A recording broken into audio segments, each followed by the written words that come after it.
Urologist reveals 3 orgasmic positions for your golden years. George's story. Do you believe that at nearly 70 years old, your body can still feel the sublimation like in your 20s, as long as you know how?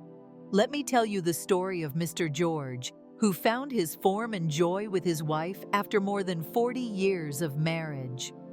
George had always thought of himself as sturdy, like the old oak in his backyard that refused to bend even when winter winds howled across the Texas plains.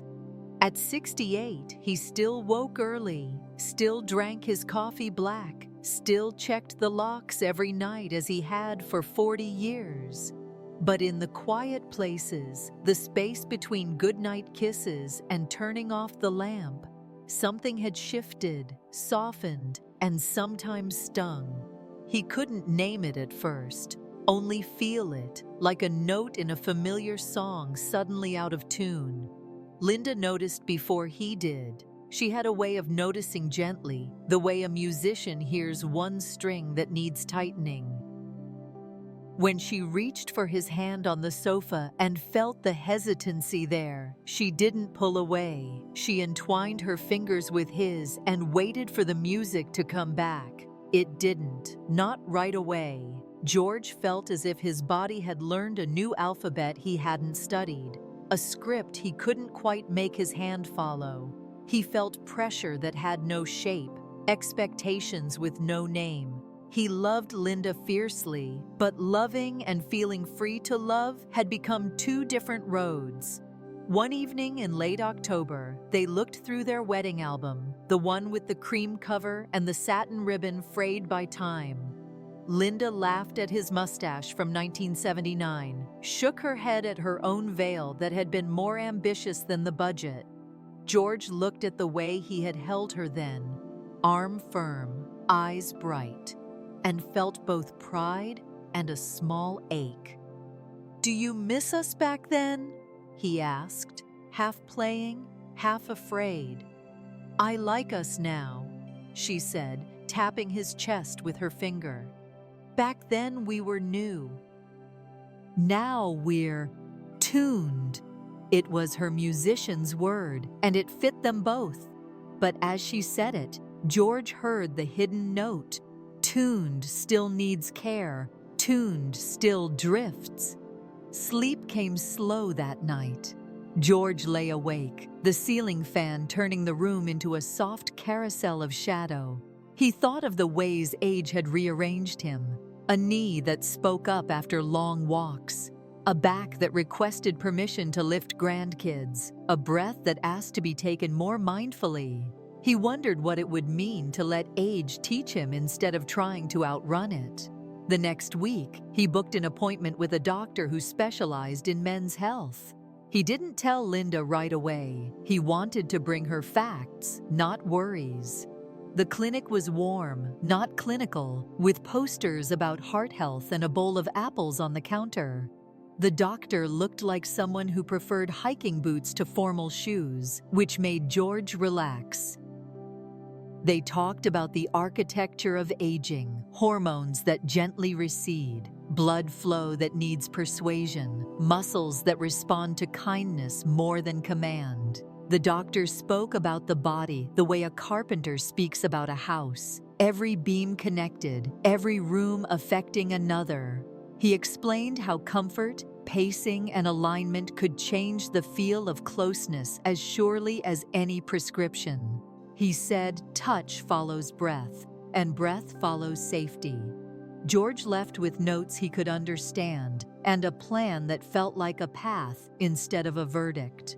He stopped at a florist on the way home and bought Linda a small bundle of wildflowers, the kind that don't try too hard. That night he told her everything, the appointment, the talk, the relief he felt in naming the unnamed.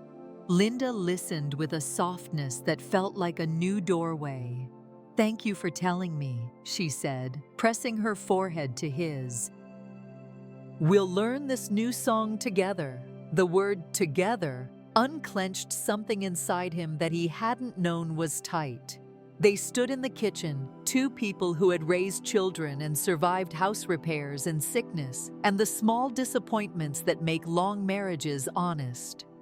The first change they made wasn't in the bedroom, it was in the living room, where they moved a comfortable chair near the window that framed the oak tree. On evenings when the sky turned the color of peaches, they sat there and held hands like teenagers pretending not to. They let affection return to the small minutes, the brush of a knuckle, the shared blanket, the way her head found the slope of his shoulder. George started walking a little farther in the mornings, not to beat a time or close a ring, but to teach his legs patience again. He paid attention to his breath, letting it fill his ribs and then leave without hurry. Sometimes he put a hand on his chest and felt the steady drummer inside doing its faithful work. They laughed more at dinner, which helped. Laughter is its own kind of medicine, with no copay and no side effects except lighter hearts. Linda told him stories from her piano students, how a shy boy played a melody so careful it sounded like a secret. George told her how the cashier at the hardware store wore a tie that looked like a galaxy, tiny stars scattered across a midnight sky. On a Friday, with the smell of rain caught in the curtains, they decided to try their new approach to closeness. They didn't announce it or make a production. They simply asked each other what felt comfortable, what felt supported, what felt true to their bodies now. They placed extra pillows not as props, but as agreements. No one has to be brave tonight. They began with the simplest arrangement, lying on their sides, facing the same horizon. Their arms found easy places to rest, knees aligned, backs kindly supported. They learned that comfort is not capitulation. It is permission for pleasure to arrive without strain.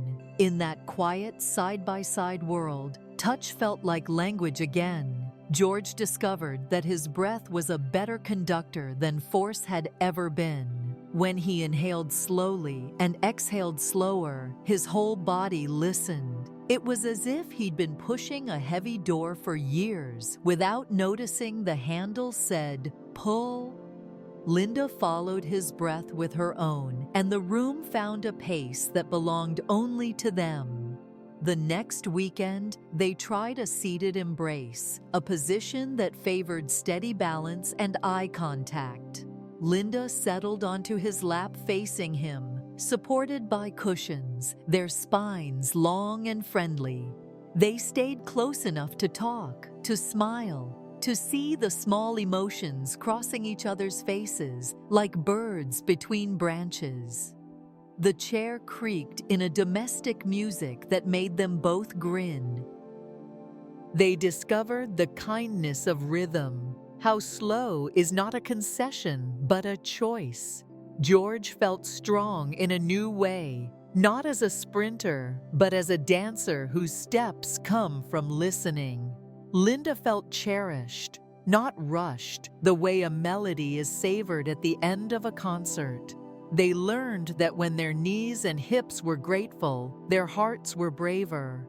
There were awkward moments, and they decided to love those too. A pillow slid, a foot cramped, somebody laughed at the very wrong moment. But awkwardness is only tenderness wearing a clumsy sweater. They paused, adjusted, took a sip of water, kissed like people who have nothing to prove. Sometimes George felt a doubt rising like a stubborn bubble. What if he couldn't sustain the connection? What if his body refused the invitation? Linda would rest her palm on his chest and say, "We're already here." The rest is just detail. On afternoons when sunlight painted their carpet in rectangular gold, they practiced affection the way musicians practice scales. A kiss on the temple, a hand resting on a thigh, a quick shoulder massage as she watered the pothos by the sink. Touch became an everyday thing again, like filling the bird feeder or sliding a note under the salt shaker that said, "Back soon, love you." They let desire be a gentle river, not a test. George began light exercises the doctor had suggested, small movements that strengthened the deep muscles of his pelvis and steadied his lower back. He timed them with his breathing, counting 5 in and 5 out. No heavy weights, no gritted teeth, just fidelity to a new habit. He liked the way consistency felt like hope in action.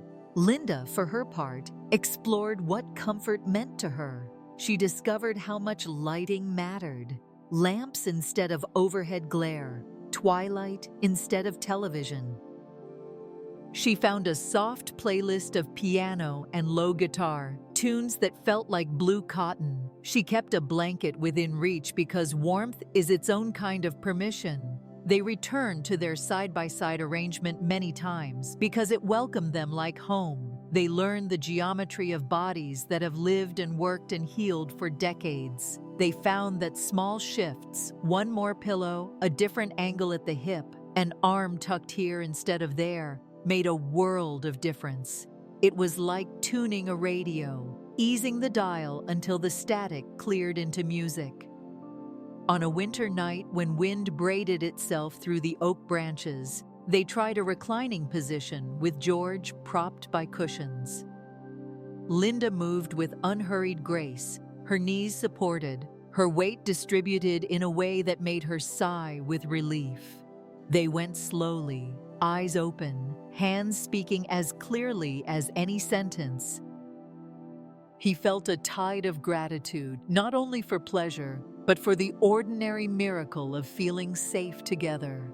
Afterward, they lay under the quilt Linda's mother had stitched the year their daughter was born.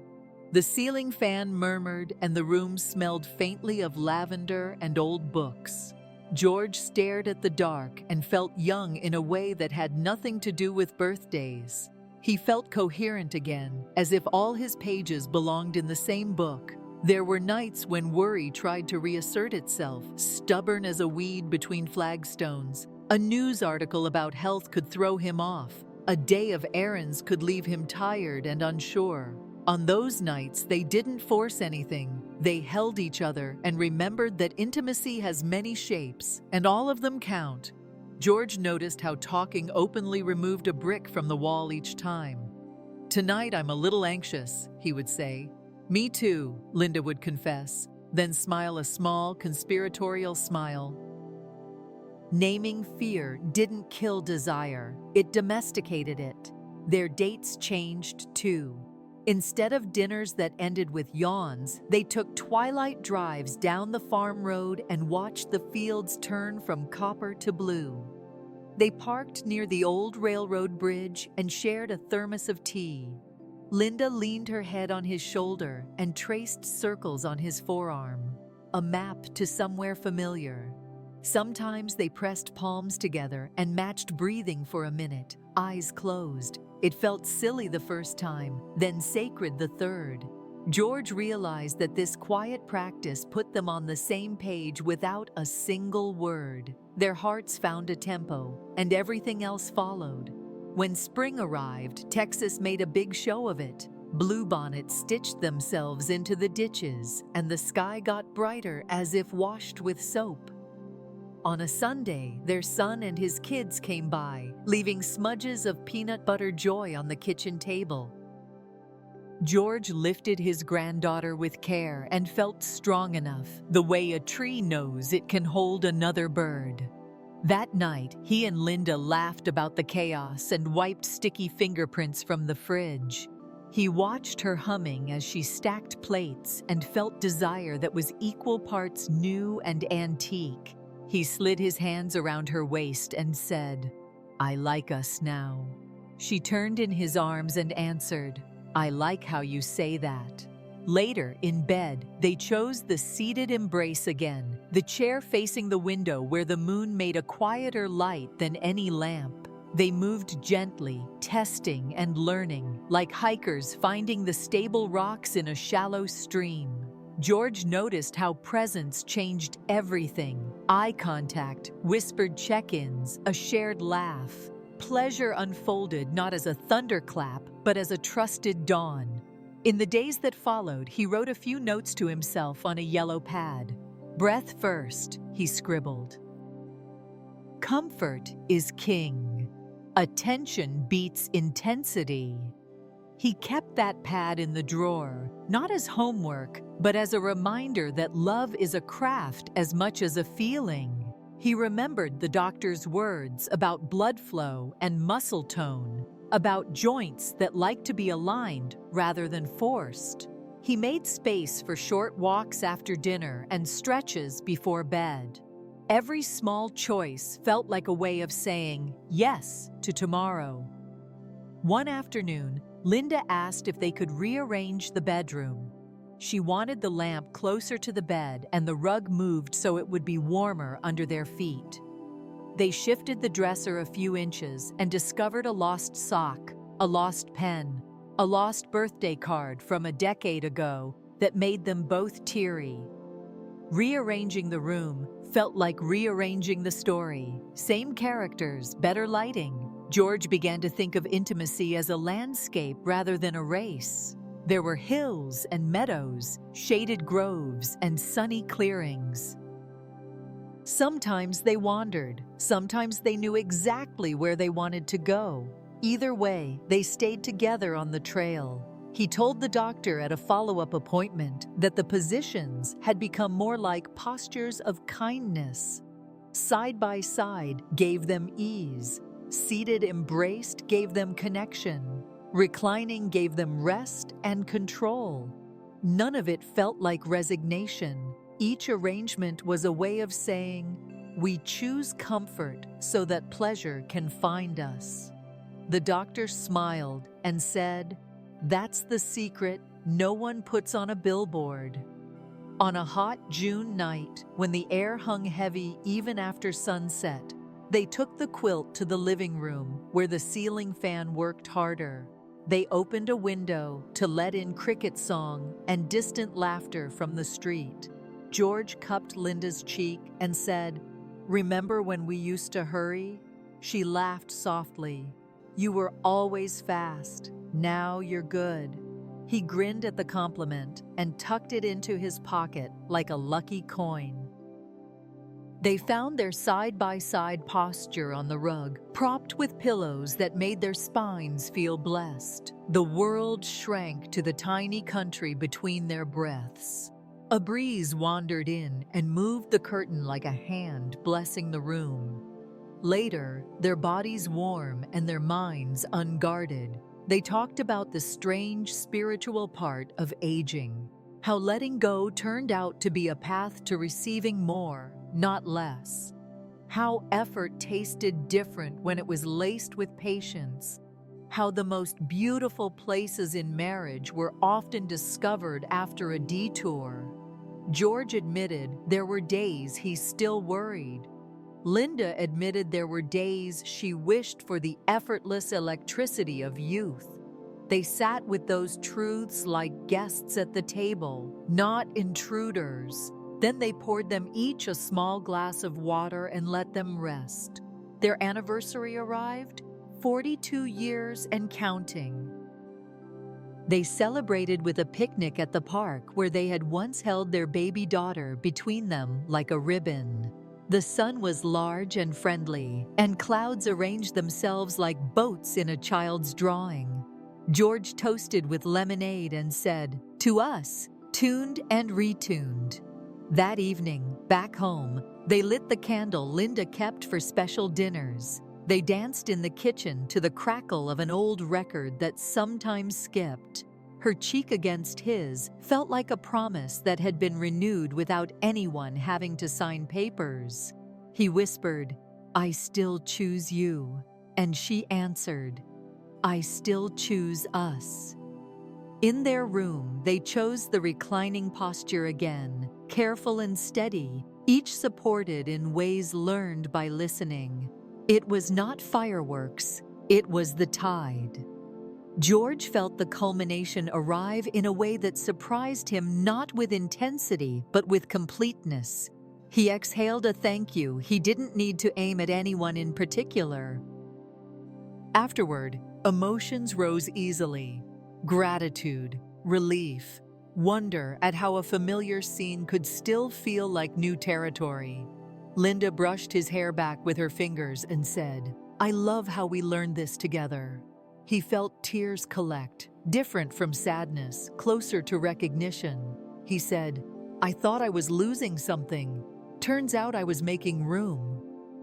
On a quiet Tuesday, George visited the oak tree in the yard. He leaned against the bark and looked up into its architecture. Solid trunk, patient limbs, leaves whispering like confidences. He realized the tree was not stubborn. It was adaptable, bending with storms, keeping what mattered and letting go of what did not. He placed his palm on the bark and felt an old kinship.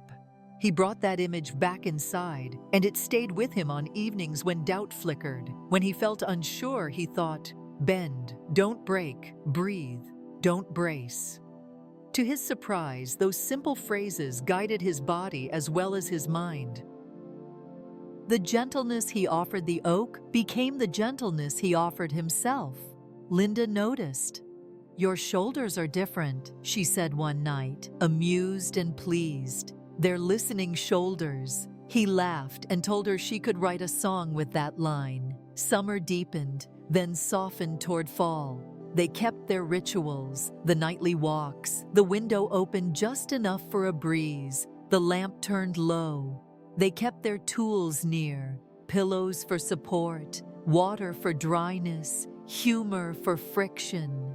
They kept their language simple. Yes, slower, there, thank you. On an evening like the first one months before, the wedding album on their laps, the cream cover now softer still, George felt no ache of comparison. He saw his younger self and felt affection, not longing.